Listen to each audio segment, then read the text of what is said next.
चलो तुम्हें ढूंढ तो लूंगा ही मैं, थोड़ी देर से ही सही।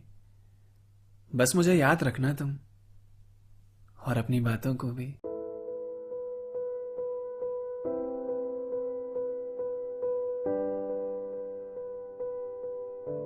एग्जाम्स के बाद अब समर वेकेशन शुरू हो गई थी, पर अभी भी मेरे दिमाग में ना वही पुरानी बातें घूम रही थी। वो एग्जाम हॉल, वो मेरे पास उस लड़की का बैठना, वो क्वेश्चन पेपर, फिर बाद में उसका मुझे अपना नंबर देना। और ऐसी किस्मत मेरी कि जिस क्वेश्चन पेपर पे उसने नंबर लिखा था वो खो गया मुझसे। और पता नहीं उसकी बातों में इतना क्या खो गया था कि नाम भी नहीं पूछ पाया उससे। उसके खुले बाल जो पंखे की हवा से और बिखर रहे थे, वो बार बार उन्हें कानों के पीछे ले जाती, और वो भी जिद्दी जो बार बार उसे परेशान कर रहे थे।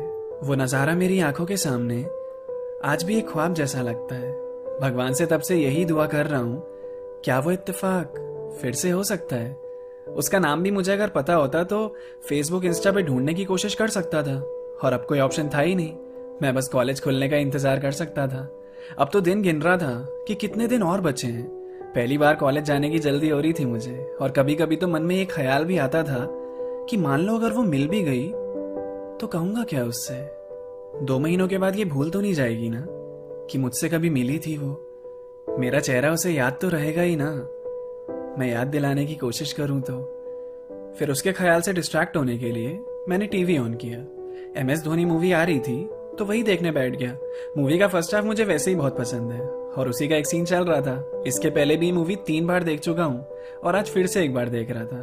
पर कितना भी खुद को डिस्ट्रैक्ट करने की सोचूं, बेचैनी तो तभी हटेगी जब देखूंगा उसे। और ऐसे ही इंतजार करते करते वेकेशन के 1.5 महीने भी बीत गए। 4th सेमेस्टर का रिजल्ट आज आ गया था मेरा, और मैंने सबसे पहले अपना ऑटोमेटा का ग्रेड देखा। वही सब्जेक्ट जिसमें एग्जाम से पहले हालत खराब थी मेरी, और फिर उस अनजान शख्स ने मेरी पेपर लिखने में मदद करी थी। पास हो गया था मैं, जो चाहिए था मुझे। फिर उसकी वही बात याद आई जो उसने कही थी मुझसे कि थैंक्स तब बोलना जब पास हो जाओगे। और यही सोच के मैं मुस्कुराया भी। हंसी भी आ रही थी ये सोच के कि किसी को रिजल्ट देख के किसी की याद आई होगी कभी। 15-16 दिन बचे थे कॉलेज खुलने में, फिर इंतजार उसका भी खत्म हुआ, और अब 5th सेम के पहले दिन के लिए मैं खुशी खुशी घर से निकल गया। मैंने पहले दिन से ही उसे ढूंढने की कोशिश शुरू करी। कैंटीन में ढूंढा, हर बिल्डिंग में खोजा, पर वो कहीं दिखी नहीं। बस उसका चेहरा ही है जो ध्यान में है मेरे। नाम कोर्स कुछ भी मालूम होता तो मुश्किल होती ही नहीं ढूंढने में। मैं 1 महीने तक उसकी तलाश करता रहा, पर उसका कोई एक निशान भी नहीं मिला। कोई जादूगर है क्या वो, जिसने जादू से खुद को गायब कर लिया है। इत्तेफाक से ही जरा कभी दिखे तो सही, क्यों खुद को मुझसे इस तरह छुपा लिया है। अब मैं भी उम्मीद छोड़ चुका था, उसकी तलाश करना भी बंद कर दी। 1 महीने से ज्यादा जो हो गए थे उसे ढूंढते ढूंढते अब सारी कोशिश इत्तेफाक पे छोड़ दी। एक दिन कैंटीन में बैठा अपने दोस्तों के साथ मैं समोसे खा रहा था। वो लोग गेम ऑफ थ्रोन्स की बातें कर रहे थे, और सच्ची बताऊं तो मुझे कुछ समझ नहीं आ रहा था। फिर कल कॉलेज में डीजे नाइट जो होने वाली है उसकी बात शुरू हुई। हम लोग भी बहुत एक्साइटेड थे कि मजा आएगा, क्योंकि पिछली बार तो हमने वो रात मिस कर दी थी। तो कल शाम 7 बजे से 10 बजे तक सिर्फ नाचना और झूमना होगा। सारी उसी की बातें चल रही थी कि क्या पहन के आएंगे और कैसे कैसे क्या क्या होगा। आज लेक्चर करने का भी किसी का मन नहीं हो रहा था, पर अटेंडेंस कम थी तो क्लास में जाना भी जरूरी था। ये 75% अटेंडेंस का रूल जिसने भी बनाया है ना, बहुत फालतू काम किया है। मार्क्स से ज्यादा अटेंडेंस की चिंता होती है, और क्लास को देखकर तो ऐसा लगता है कि जिंदा लाशों को ही बिछा दिया है। पर जो भी है, जैसे तैसे आज का दिन खत्म हुआ। अब कल की शाम आई और मैं भी डीजे नाइट के लिए अपने तरीके से तैयार हुआ। अपने दोस्तों के साथ मिलके हम सारे यार 7:30 बजे कॉलेज पहुंच गए। गाने बज रहे थे, शोर हो रहा था, और सारे लोग बड़े सुंदर से दिख रहे थे। हमने भी सबको ज्वाइन किया। पंजाबी गानों पे सब पागलों की तरह नाच रहे थे। सबके अंदर इतनी खुशी और एनर्जी दिख रही थी कि समझ नहीं आ रहा था ये वही लोग हैं क्या जो कल लेक्चर के टाइम घोड़े बेच के सो रहे थे। 2 घंटे तक नॉन स्टॉप बिना रुके हम नाचते गए। फिर लगा कि अब रुक जाना चाहिए, जब एक दोस्त ने पूछा कुछ खाने चलें। 9:30 बज ही चुके थे, भूख भी लगना शुरू हुई, तो मैंने कहा हाँ चलते हैं कुछ खाने। हम जाने लगे, मेरे दोस्त सारे मेरे आगे थे।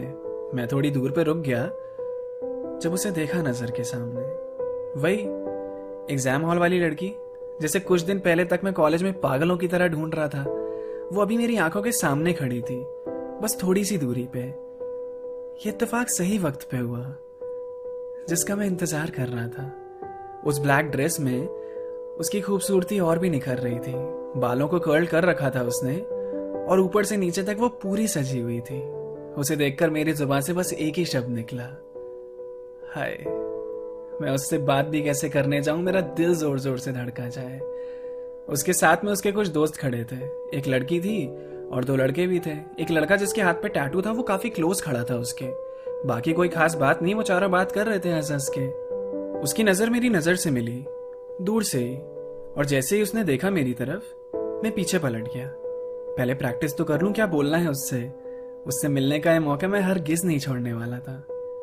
एक्सक्यूज मी, हाय, रिमेम्बर मी। ऐसे स्टार्ट करूंगा तो सही रहेगा। फिर एक बार उसने जवाब दे दिया तो बात तो आगे फिर मैं बढ़ा ही लूंगा। मैंने एक गहरी सांस ली, पलटा और देखा तो वो वहां थी नहीं जहां खड़ी थी। उसके 2 दोस्त लेकिन वहीं खड़े थे। मैंने भी सोचा, अरे यार ये फिर कहाँ चली गई, लेकिन है तो मेरे आसपास ही, इधर ही कहीं होगी। तो उसको ढूंढने में भी मुझे अब ज्यादा मुश्किल नहीं होगी। अब सारे लोग भी थके हुए नजर आ रहे थे, और हो भी क्यों ना, इतनी देर से बिना रुके जो नाचे जा रहे थे। यही डीजे ने भी समझा शायद, तो पार्टी वाले म्यूजिक हटा के लाइट और सॉफ्ट सा कोई म्यूजिक चला दिया। मैं इधर उधर ढूंढ रहा था उस शख्स को और घबरा भी रहा था कि कहीं आज फिर तो मैंने उसे नहीं गवा दिया। मैं हर तरफ भाग रहा था और मन में उस एक चीज की प्रैक्टिस चली रही थी, हाय रिमेम्बर मी, हाय रिमेम्बर मी। पता नहीं वो ऐसा मुझ पे क्या असर कर गई थी। मैं हाय रिमेम्बर मी का जब कर ही रहा था कि थोड़ी दूर से ही मुझे दिखी वो जो तब टैटू वाला लड़का उसके साथ खड़ा था ना, उसके साथ डांस कर रही थी वो। दोनों को देख के ऐसा लग रहा था जैसे खो गए हों एक दूसरे में। म्यूजिक भी डीजे ने ऐसा चला रखा था कि अच्छे लग रहे थे दोनों एक साथ में। दोनों ने एक दूसरे को जकड़ रखा था और बहुत धीरे धीरे म्यूजिक के साथ मूव कर रहे थे। मैं दूर से खड़ा होकर उन दोनों को देख रहा था। आंखें नम थी मेरी पर होठ हंस रहे थे।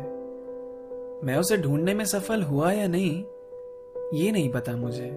मैं उसे पुकारना चाहूं तो भी नहीं पुकार सकता। उसका नाम भी तो नहीं पता मुझे। मैं स्टैचू बन के मानो उस जगह चिपक गया था। तभी पीछे से मुझे मेरे एक दोस्त ने आवाज लगाई, और अभाष, कब से ढूंढ रहे हैं तुझे, कहाँ चला गया था। मैं फिर निकल गया वहां से। रुक के भी क्या ही करता। बुरा लगने की कोई बात नहीं थी, फिर भी थोड़ा सा बुरा लग रहा था। तुम्हें देख लिया ना, मैंने मेरी कोशिश पूरी की। मैं मन मन में अभी भी यही बोल रहा था, हाय रिमेम्बर मी।